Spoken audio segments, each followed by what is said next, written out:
Hi class, I wanted to post a video to talk about the informative speech speech that we have coming up. I wanted to share some things about the speech itself. I'll go over the instructions with you.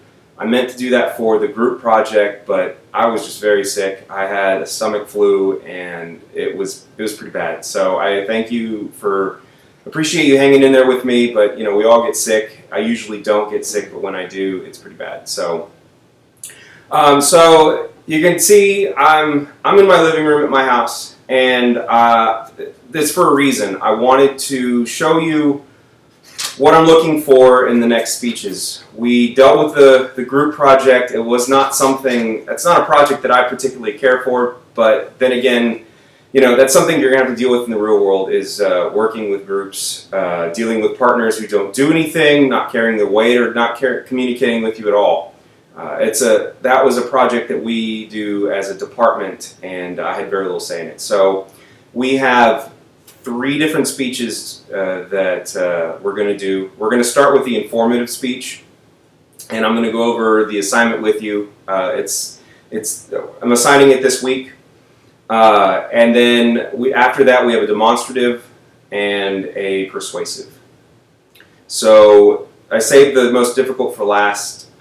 There's a difference between speaking to inform and speaking to persuade, and we'll get there. Demonstrative is pretty fun. I'll post another video of kind of what I'm looking for as well. Since I'm not in class and able to explain to you, all you see is, you know, something written on paper. So this is kind of why I wanted to do this. Alright, so the first thing you see, you'll see the informative speech assignment. So I'm going to read it through you and with you, and then tell you what I'm looking for.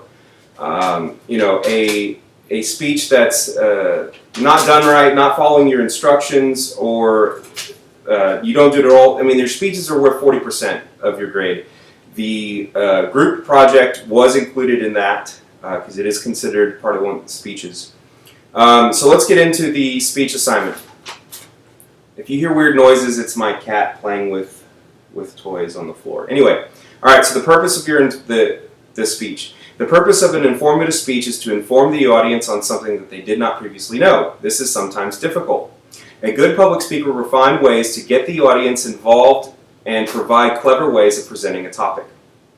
Below, and I'm going to post this on. You'll see this on week 9. Below are the guidelines for this assignment. By now you should know the elements of a proper speech and visual aids through the reading in the chapter. You must complete all aspects of this assignment the way they are assigned in order to get a good grade. This also includes a proper time requirement. So I'm going to go through this. The time requirement is 6 to 8 minutes long. Okay, it's not terribly too long. You must submit a YouTube video and add the link to the assignment. Again, I've mentioned this several times throughout the semester. I don't open files, video files sent to me. I only will open a YouTube link. I've gotten viruses on my computer, and this is the way I prefer it, so this is how I want you to do it. If you turn in a video file, I'm not going to open it, and therefore there's not much to grade. So I'm very adamant about that. That's the way I want things done. So a couple other things to mention when we're talking about the videos. Now, if the video is private or the actual file is attached to the assignment, I will not grade it, and you will get a 0, because there's nothing for me to grade.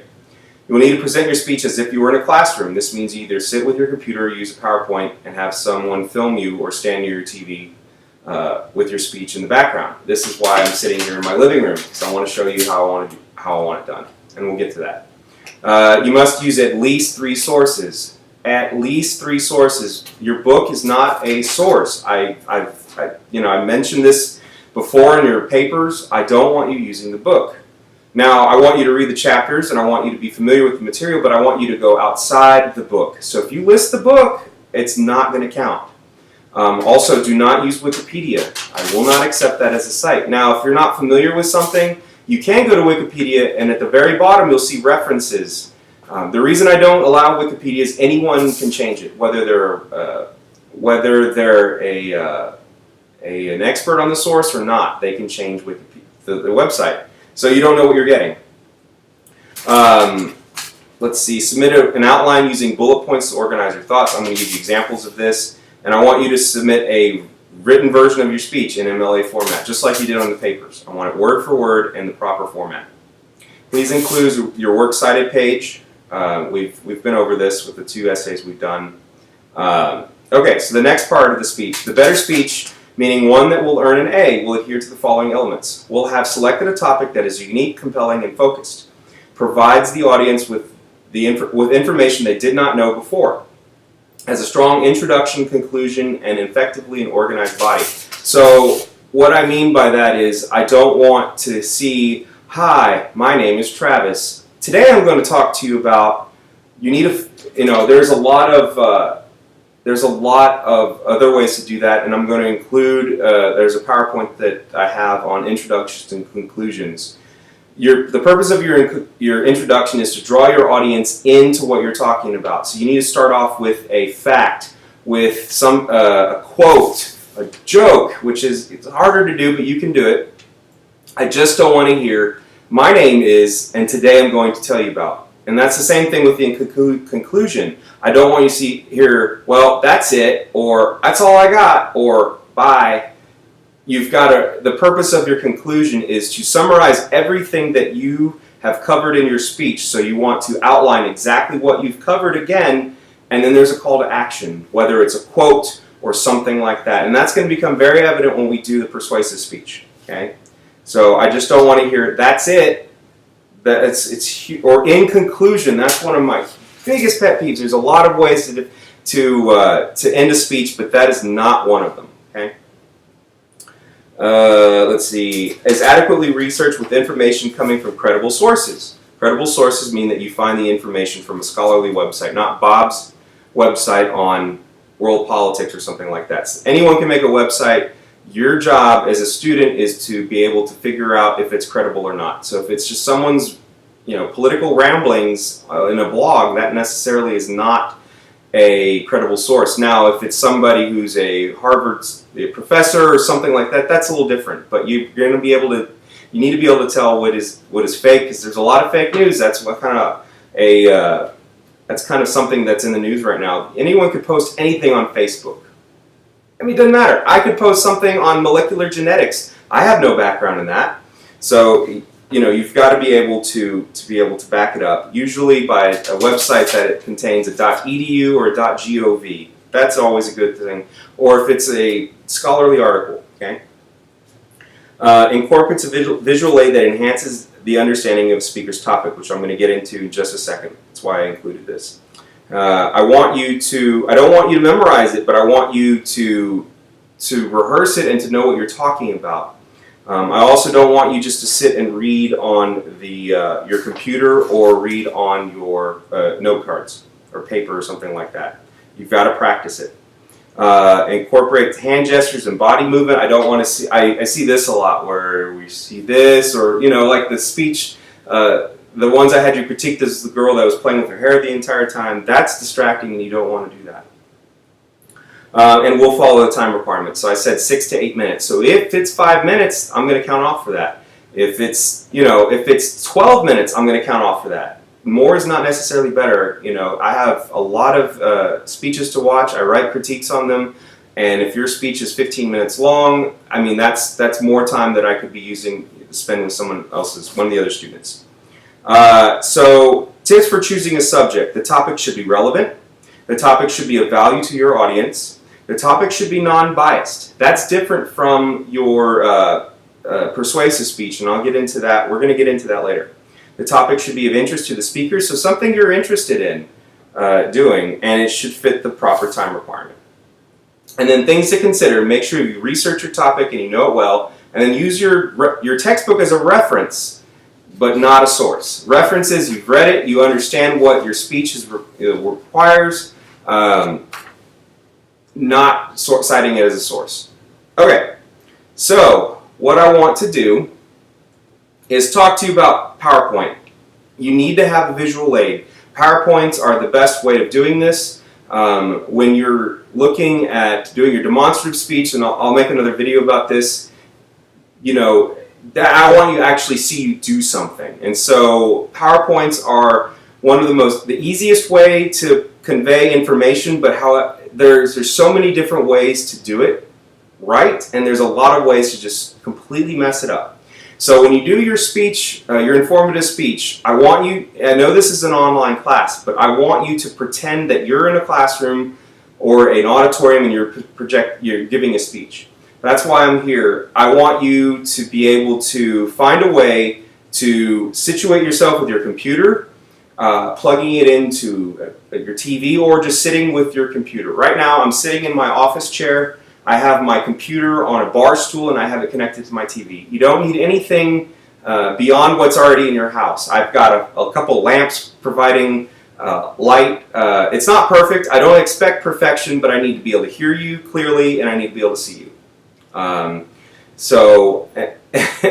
I learned a very hard lesson on this because it took me at least half an hour to set up, my living room. I mean, I hadn't really changed much, but it took a while I was going to stand, and so I understand that, and I don't expect perfection, but I want you to pretend at least to do this exactly as you can, close to being in a classroom. Okay, so as you see, I've got my computer right here. This is what I expect. Right now, since I don't have anyone to film me, I'm sitting here with another computer on my coffee table. You can't really see that. If you're using your phone or a tablet or something to record, make sure you've propped it up against something, or you've got a tripod or something like that. I get motion sickness very easily, and so if your phone is just sitting there and all I see is the phone swaying from back side to side, I mean, that's difficult for me to watch. So be creative. You don't have to buy any specialized equipment, but just find a way to make it work. Prop your phone up against a stack of books or something like that. I mean, I don't expect you to do anything or spend money on professional equipment, okay? All right, so I'm going to include a link to this PowerPoint. I found it online. I have my own, but I could not find it for the life of me, so I just wanted to go through this. PowerPoints can be very good or they can be very bad. And very bad means, well, I'll get to it. So let's look at it. PowerPoint slides. What they do, they highlight key points or reinforce what the facilitator is saying, so they're not verbatim of what you're talking about. You need to include bullets. If your PowerPoint included 3 photos and that was it, I'm not going to count off for it because they're going to enhance what you're saying. They're going to draw the attention of your audience. I don't care that there's slide after slide after slide of information. There's no requirement. I don't require a specific number of slides on your PowerPoint. I just want you to convey the information. The PowerPoint is there to enhance what you're talking about, not to... If I look at your PowerPoint, I don't want to know what you're talking about. I want to hear you explain it. If I can look at your PowerPoint and know exactly what you're talking about without being there, then what's the point? I asked for a paper. I don't want the paper on your PowerPoint. Should be shortened to the point. Include only key words and phrases for visual reinforcement. In order for your presentation to fit on most screens, the text and images should be within 95% of the PowerPoint slide. So they should be about this about this type of font and not very distracting. This goes very detailed into the type of font. Just make it easy to read. Layout. Continuity from frame to frame conveys a sense of completeness. So if every slide is a different picture, your fonts are different sizes, I mean, that's very distracting. Headings, subheadings, and logos should show up in the same spot every time. Okay, I'm not going to count off, if something's like a slightly over or something like that. You don't want your slides to be distracting. Okay? Fonts. They should be readable. Recommended Arial, Tahoma, Verdana, if you're using a Mac, Helvetica, something like that. Something and it's the same slide, it's the same font throughout your whole presentation. Okay? Font size, and it talks about the larger the better. But if you look here down the bottom, it shouldn't be any smaller than this. But you can't even read this at the very bottom. So 12 point is bad. Okay. Bolding. Everything shouldn't be in bold. You should only bold and underline key points. So you can see this. Don't sacrifice readability for style. None of these fonts should be used, or the colors, you can't really tell that this is like a hot pink, this is like a neon green, you can't really tell. Caps and italics, do not use all capital letters. Don't. Not even your paper or bolding or anything. It makes the text hard to read. Denies it. They're used for emphasis. That's why they're there. That's what they're there for. Italics, don't put everything in italics. Use a template. PowerPoint's great. Remember, you get it for free with CBC. Let's see. Use the same background each slide. You notice all these slides look the same. That's okay. That's a good thing. Do not use multiple backgrounds in your presentations. It's distracting to your audience. It talks about colors. Just use one color. All right. I also don't want to see, look, you can tell there's a difference in the shadow. Don't use white. Someone wanted to say hi. Very annoying. Sorry. If you have pets, you understand. Talks about the color wheel. Background colors. Let's see. It says this is a good mix of colors. It's readable. Something dark with light colored fonts. I don't want to see black, but something. Use a template. Use one of the templates. They're there for a reason. Okay. Graphs and charts. As you can see, you can't tell anything what's going on here. The font's too small. Also, I don't want to see paragraphs either. It should be quick bullet points.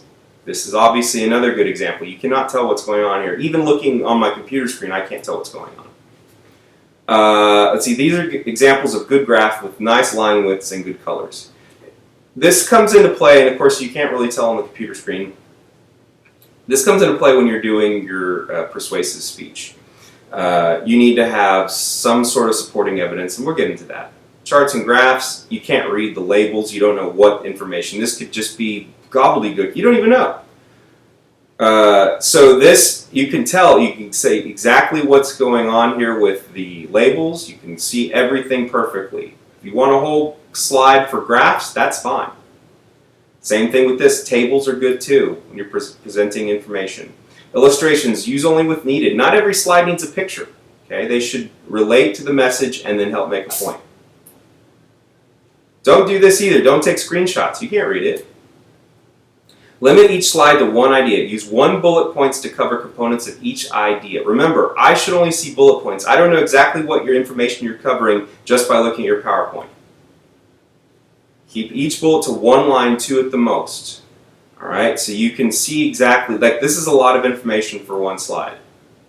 Too much text is going to be distracting to your audience as well. Do not do this. Limit bullet points to a few words, sentences. I'm guilty of this. Everyone's guilty of this, but this is not what I want to see. I do not want to see sentences. It should be just bullet points. Okay? I don't know how I can emphasize this enough. Points to remember. Keep bullet points brief. Use the same background for each slide. Use dark slides with light colored text and large hall events. So if you're speaking to a big group of people, that's a good thing because usually the lights are dim. This is my biggest pet peeve. Huge. I've been teaching for 4 years, and if I get this, you basically copy and paste your paper into a PowerPoint slide, you're not going to do well. I don't want to see every single thing. Another thing to avoid is the use of large block paragraph to introduce your information. Attendees do not like to have what's on the screen. Read it to them verbatim, so please use short bulleted statements and avoid typing out your whole presentation on the slides. Also, it is difficult for some people to listen and read a large amount of text at the same time. Don't do it. I don't know how I can say it enough. Don't do it. Don't do it. Attention grabber. To make a slide stand out, change the font or background or add an animation. Okay? Limit your animations. Limit your pictures. Use pictures only when they can draw attention. Okay, and I think this goes into. So for this, in this point, look at this slide. There's a small picture here, and it illustrates everything here. I don't want to see boom picture for no reason, or there's a giant picture across the screen and then text. There's a good way to do it, and there's not a good way to do it. And so I don't expect perfection, but I at least expect you to follow the instructions. Bullet points, do not type your essay out on PowerPoint slides.